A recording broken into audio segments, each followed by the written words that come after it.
Hey, what's going on, guys? What up, y'all? Replicon Radio here. Oh shit!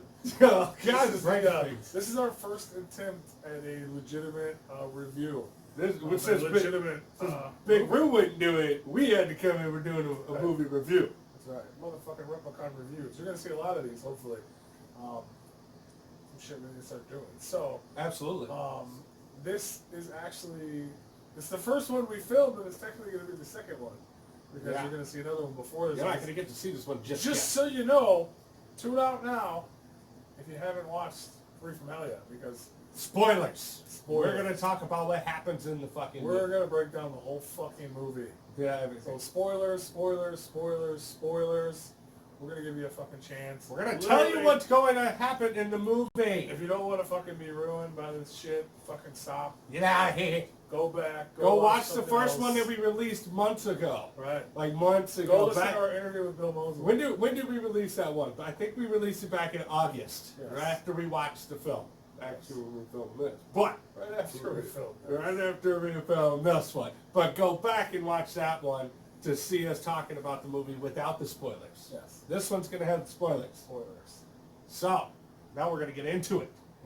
Into it. Free from Hell. Free from Hell. The third in the franchise from It's Rob so Zombie. weird. First of all, this whole thing, it is the third. It is the third. But the weird thing is it's advertised as the sequel to Devil's Rejects. Yeah.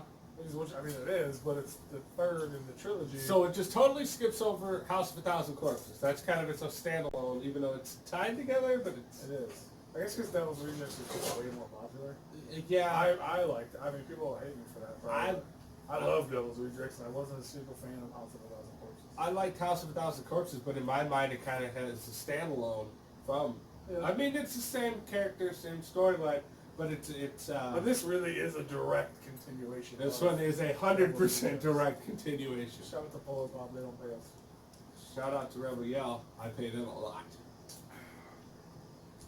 So yeah, anyway, Devil's Rejects, that's not what we're doing. Free from Hell's what We're doing Free from Hell. So literally 14 years later, this movie picks right the fuck up. Surprise to everyone, they all survived. Yeah, the shoot for those who haven't seen the movie. I don't know why you're watching this, like that haven't seen Devil's Rejects. Oh yeah. If you haven't seen Devil's Rejects, I don't know why you're not watching this. But anyway, they at the end of the movie, they're on the highway. They hit a blockade and they just get shot to fucking hell. Captain Spaulding, Baby Firefly, and Otis Firefly. Play Freebird! They play Freebird! They play Freebird for about 27 minutes, and they got shot for every single second of that 27 minutes. And according to the beginning of this movie, they all got shot 20 times. 20 times. Each. They had 1,000,000 to 1 chance to live each, and they all survived. And It's like old Scooby-Doo. and they spent what 35 minutes reiterating the fact of the like tying in ties and like the first 35 minutes is just like them doing interviews because they get caught obviously because they have to go to the hospital, the cops catch them and all that stuff. And then this movie, Free from Hell, kicks in, like kind of doing tidbits of them, the news interviews and all that stuff, and like the court hearings and them going to jail and being sentenced, and them doing their time in prison, and yada yada yada. They spend a lot of time on like doing backstories and tie-ins and so they get into it and it picks up when they're within the first 10 minutes we find out that our good friend Captain Spaulding is sent to the fucking he is executed because he is given a death that the sentence. electric chair or the lethal injection? I think it was lethal injection. Lethal injection. There was no big to do. It was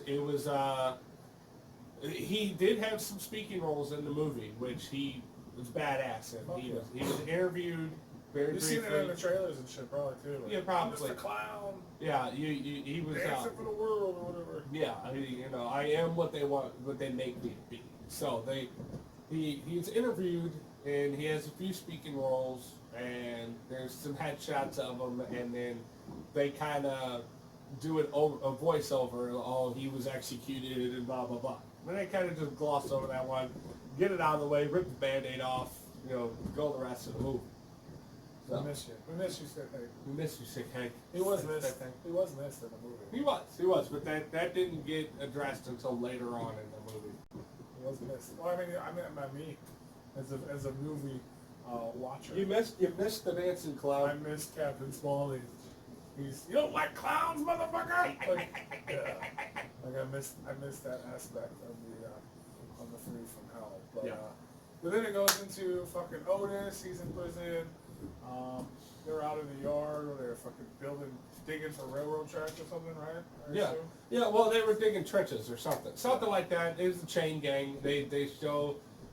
First of all, I don't understand why they would have somebody that. I don't know if he had life sentences for each of the murders, or if he had a death sentence, death sentence.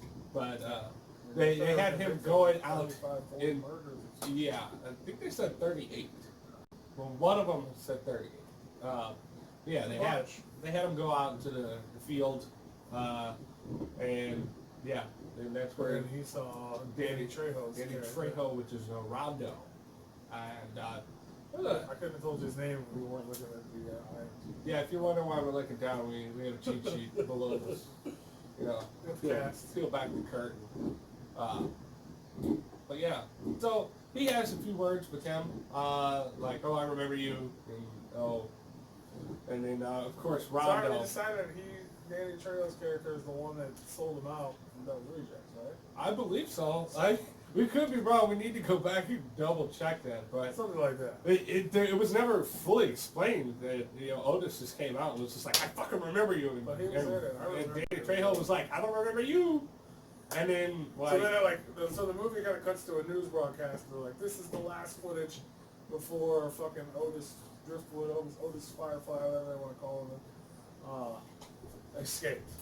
So they're filming. Someone was filming this. Oh god! I'm trying. Sorry.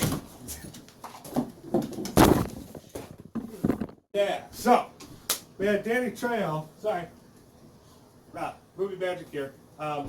Anyway, so we cut to the last known footage. Surprise, surprise! Otis escapes. So, because who shows up? His brother, that we have no idea that ever existed. So they just wrote off Captain Spaulding, and then just threw in this character which we've seen in other Rob Zombie films. What's his name? Richard Blake, I believe that Break. We've seen him in other Rob Zombie films, and it winds up being his little brother. And they wind up calling him the Midnight Wolf, I think it. Wolfman. Midnight Wolfman. Winslow Foxtrot Coltrane, a.k.a. the Midnight Wolfman. Which, if that's his brother, why doesn't he have the same last name? He's a brother from a different mother. Or a different father, I guess. Maybe that's why we didn't know anything about him. Yeah, they didn't really there was really never a backstory for that, was there? That's just one of those things that they just kind of, there it is. It's my brother. We're gonna cut this one off. We're gonna add this, and this is how this story's gonna progress. And he was with kind no of explanation. but it works. It works. Like they work really well as that character, I think. Yeah. They look like each other. They act like each other. They have the same kind of fucking mentality. Yeah. And he's basically like the stand-in for Captain Spaulding now. He's the third member in another comic relief, I guess. Him and fucking Otis, him and Bill Moseley's like, I think their chemistry is pretty funny. Yeah. It's good. They work well together. Absolutely. And it's like, the new trio is born, I guess. Yeah, because I mean, he winds up being with him throughout the film, and he helps him along the way. Like he breaks Otis out, and that's where he kills Danny Trejo, and that gets tied in later on into the movie after they flee the country, and so if you know the connection of that, like we saw him kill him, we saw the interaction with him, so we knew that character was important, even though he was only in the movie for 0.5 seconds. He was in there for shorter than Captain Spaulding. And then, but it was shot, but it was on TV. Like that was the footage. Yeah. The footage of them escaping was them getting away, and then Otis killing Danny Trejo's character. I don't really know why there was a camera there. I mean, last known footage. Maybe why was there footage? Maybe we're shooting too many holes into this, but yeah. So Otis is out. He meets up with his brother. They're on the run now. He breaks out of the chain gang, and they're gonna figure out how to get baby out. Yeah, they're trying to get baby out. They're holed up for over a month in a shed. A month was lasting about fucking 30 seconds on the screen. Yeah, it was a month has passed. Yeah, and at this time, I believe we have. I feel like we didn't like the movie. I really enjoyed the movie. That's what put it out there. I like the movie. We like the movie. Like we're talking shit. Well, it's just the the progression of the movie. It was just kind of like it flowed kind of weird. It wasn't weird. It was a weird flow. It was a good movie, but we probably should have let in with that. Yeah. Oh well. So, I mean, yeah. This is gonna be even worse a month from now when we have to go back and watch it. It's gonna be great. Hell yeah. Yeah. So anyway, now they need to figure out how to get baby out of prison. So what better way than to show up at the motherfucking warden's house and hold him and his family hostage. Meanwhile, we have figured out the progression, the mental progression of Baby's character. She is fucking nutty. She goes just off the deep end. She's out there. So I mean, she does. She has several interactions with her Hopefully prison. you've watched the movie before you watch it, so you see that. Yeah, you see where we're at, and she's crazy. She's crazy. So they got his family tied up and all that stuff. He gets the warden to help break her out of the prison by basically threatening to kill everybody. If he does. Yeah. If he Show does. up there, get her a fucking uniform, and sneak her out of the fucking prison and bring her back, or your family will be dead. Which is funny because I love the fact that he wrote the warden a note to give to baby Firefly, so that way she didn't kill the warden as soon as he took the handcuffs off. Yeah. I love that. For sure. And obviously there's more on the way, we don't want to give away everything if you haven't seen it. But shout out to fucking Rob Zombie for casting Dee Wallace in the motherfucking, as the guard taking care of fucking baby in prison. That's dope. She's like a horror icon. Yeah. And she was a pretty angry bitch in this movie. Yeah, she was. And then while we're still at the warden's house, another motherfucking acting legend showed up for no fucking reason at all. Clint Howard, the only clown in this movie, and it's not the clown we wanted to see. Yeah. Mr. Baggy Britches. Baggy Britches. Mr. Baggy Which Britches shows he got up. off a guy that was on a diet, the seafood diet. He ate all the food that he saw. So. Yeah, I don't know why that happened. There's no fucking reason for that scene at all. It didn't progress. The only reason for that to even be in the movie is because they ended up using his van. They did use his van. And that's it. There was... The people in the home probably had a vehicle, right? Why couldn't use that? You know what I mean? There was... There was no point to that scene. There was quite a few I can figure cameos. out. There was quite a few cameos in this movie. Absolutely. There was a lot. Yeah. There was a lot. Yeah, so... He winds up breaking baby out, and they, obviously, they go fucking apeshit on the family and murder everybody. Yeah. That was one of the funniest scenes in the movie, I think, when they get back and baby's super happy and dancing, and then fucking murder and chaos takes off, and she has to chase the naked chick outside. Oh, yeah. And she's just like happy and singing in her guard uniform with a giant knife. And then she finally catches the naked lady and starts just stabbing the shit out of her. It's like a lot. And the old lady sitting on her fucking lawn chair just watching. Yeah. And she's like, "Hi, Granny." My favorite's what she told Otis about. It's like, some old Oh, broad. she came in, yeah. Saw me gutting that bitch. We should probably think about leaving. Yeah.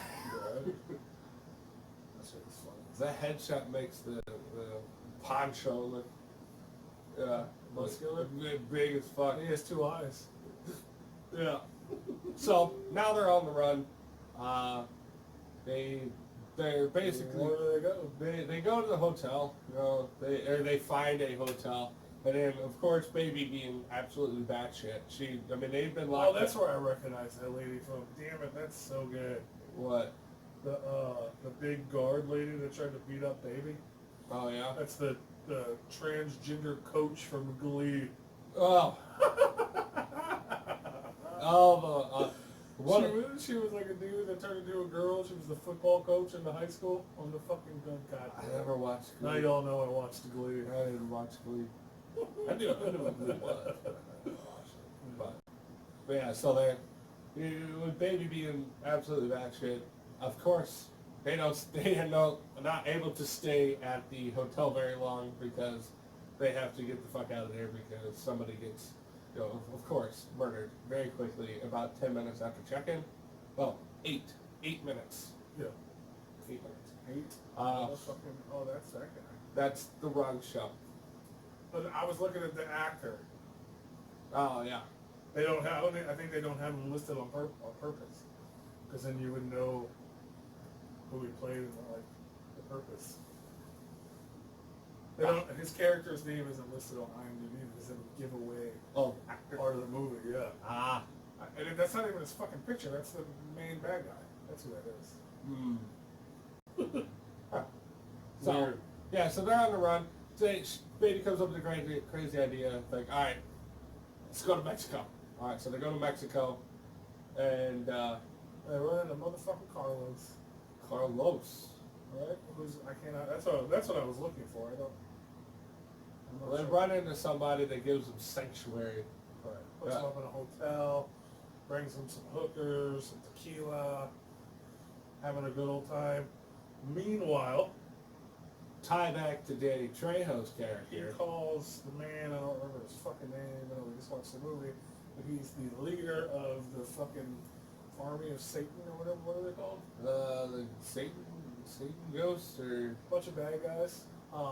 claiming Satan. It's Danny Trejo's kid. Danny Trejo's character's kid. He said, "If I found the man who murdered your father, and I'm gonna keep him here. I'm gonna keep him safe Yeah. until you come and you give me fucking 10 grand so I can escape to America." So everyone's fucking partying, having a good time. There's a dope ass fucking little Mexican midget dude that looks like The pot show Mexican that I was Bushwick just Bill. mentioning. He's got one eye and he's gangster. Yeah, he is. Yeah. There's a big Everyone's party on for a while. fight. But we're not there yet. We're not there. We're not there yet. But they, basically, while everyone is waking up from a hangover, starting the next day, your man shows up, ready to kill the three, the new three, The new three. But specifically Otis. specifically Otis, but everyone involved. And then, yes, there is a firefight. So basically These they're dope ass suited up motherfucking gangsters with lucha libre masks come in, they just start shooting all the hookers and going after everybody. everybody's in different areas in this town. It's a small Mexican town, basically a hole in the wall, and they're all in separate buildings. Lots of face So they lots of face paint. Apparently a town of juggalos. Whoop, whoop. Wop wop.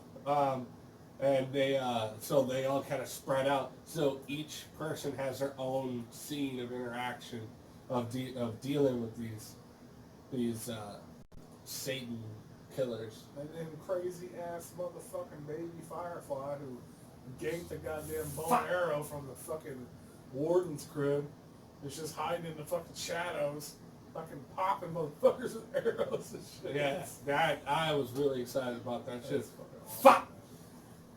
Shooting motherfuckers in the neck. Oh, hell yeah. That was dope.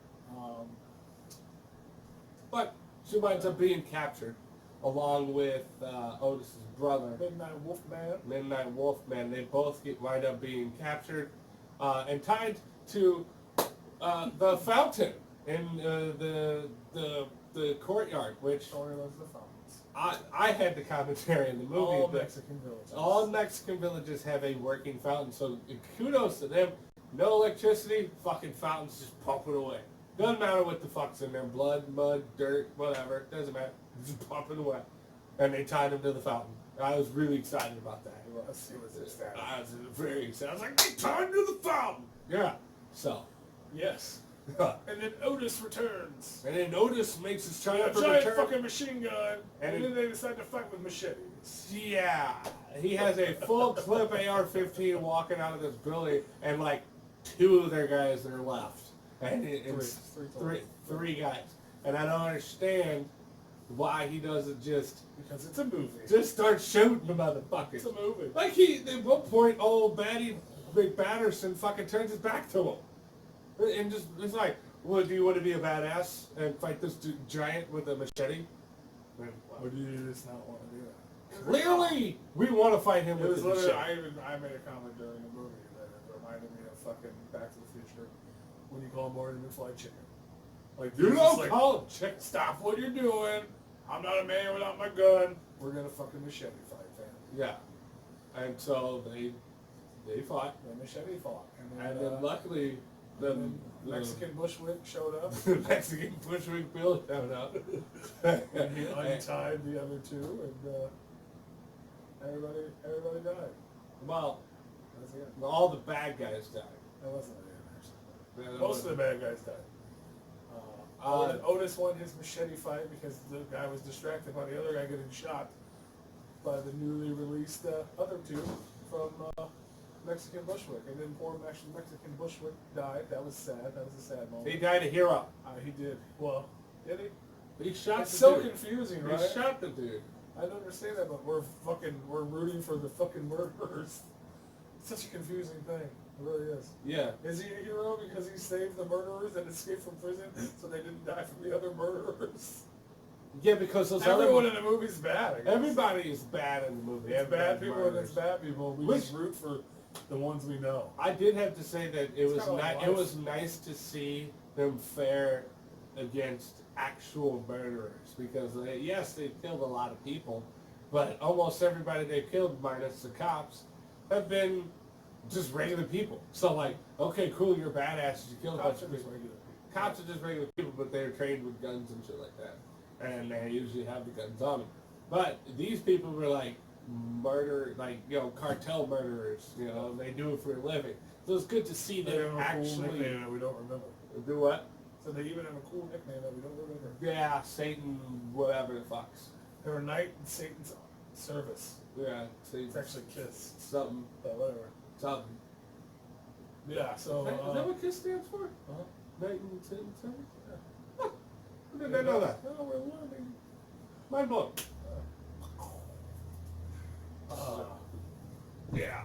Anyway, so then instead of just killing the main bad guy, Danny Trejo's son, I guess that's Emilio Rivera, who you might know from Mayans.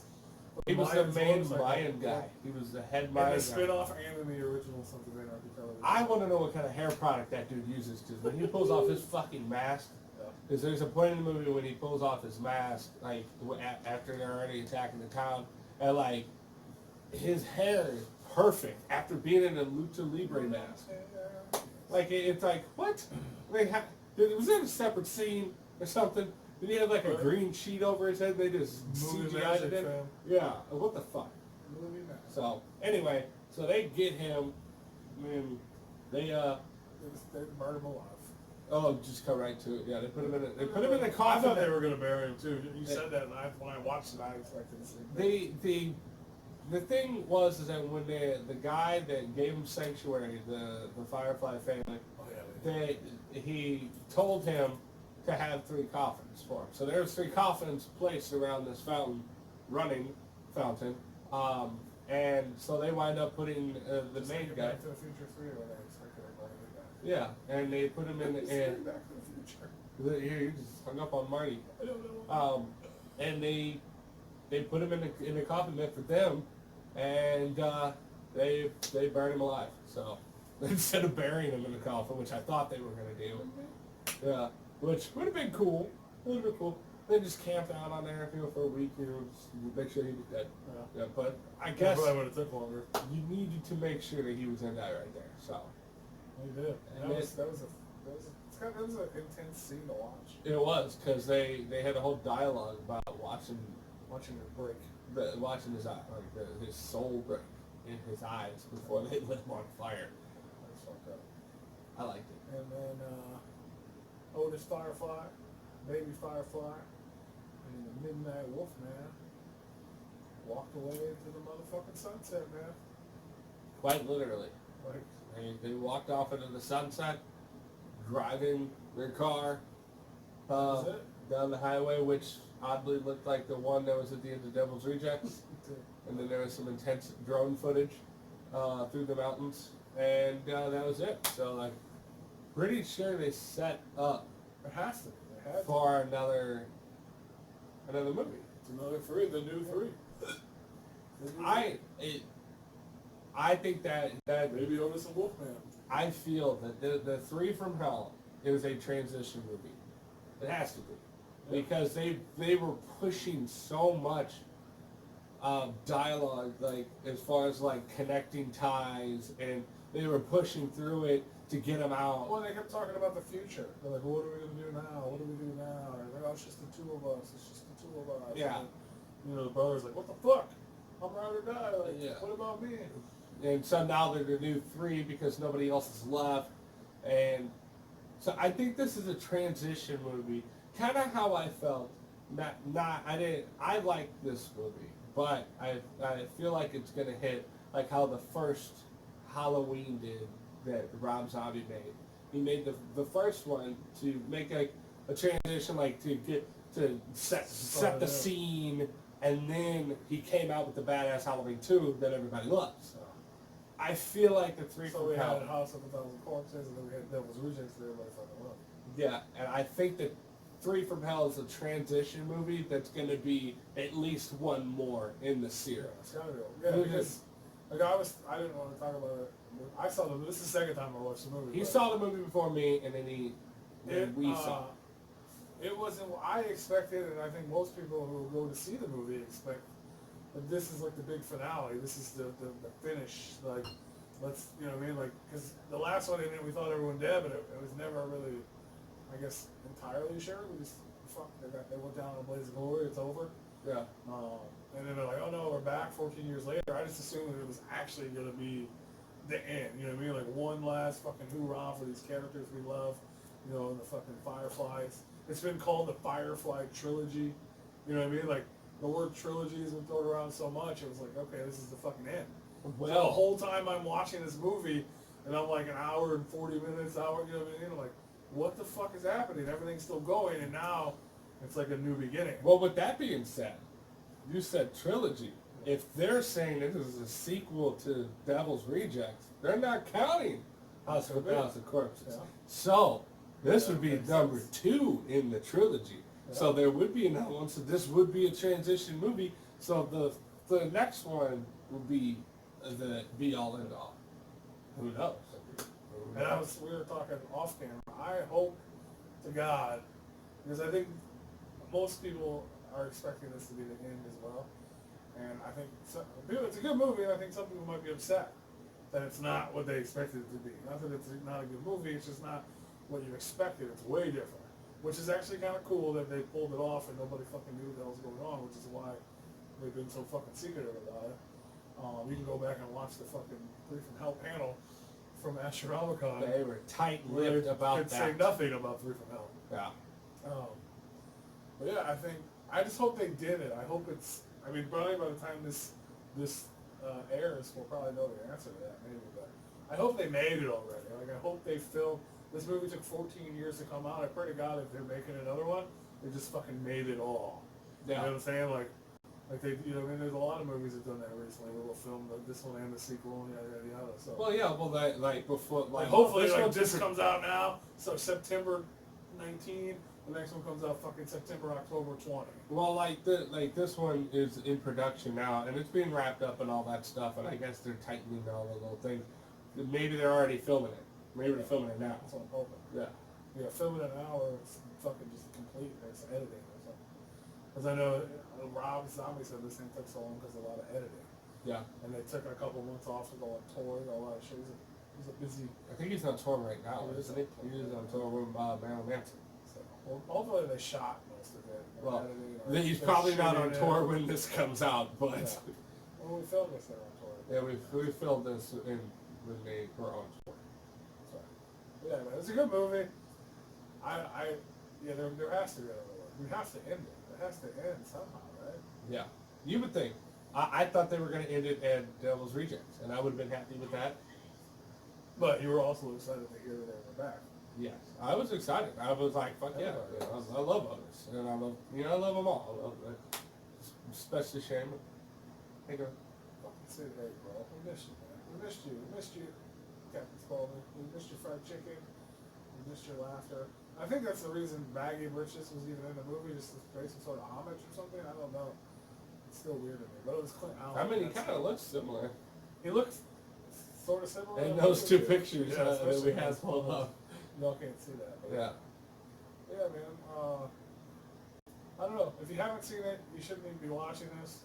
Yeah, if you made it this far, you disagree with us, or you don't agree with us, or you have another idea, or what do you think's next for the Firefly, man? Comment, leave comments, fucking talk to us. Let's argue about it. We Let's read them all. This bitch, man. Let's Absolutely. tell us what you think. Tell us what your thoughts are. Tell us what you think's next. Yeah. Your likes, your dislikes, whatever it may be. I don't know. I don't know what else to say. I want to see what's next. Shout out to motherfucking Lionsgate for sending us that early copy of the movie. And Super. make sure you guys go peep out our interview with Bill Moseley that we haven't recorded yet either. But we have by the time you see this. We're in the future, bitch. We're in the future. I love being in the future. Yeah. And make sure you tune in to Replicon Radio. RepliconRadio.com. You go buy fucking merch and all that shit. And yeah. I don't know. Tell us what else you want us to review, because hopefully we'll do a whole lot more of these. And hopefully Old movies, new movies. A lot of old movies until we can get more. Make-believe movies. Maybe we'll make our own. We'll make our own movie and do a review about it. It probably won't happen. Yeah. Unless you want it to. That's what, maybe. I don't know. That sounds like a lot. Shout out to Big Roo. He's not here. Shout out to Big Roo. He's not here. Let's go. Yeah, anyway, Free from Hell. Okay. Available in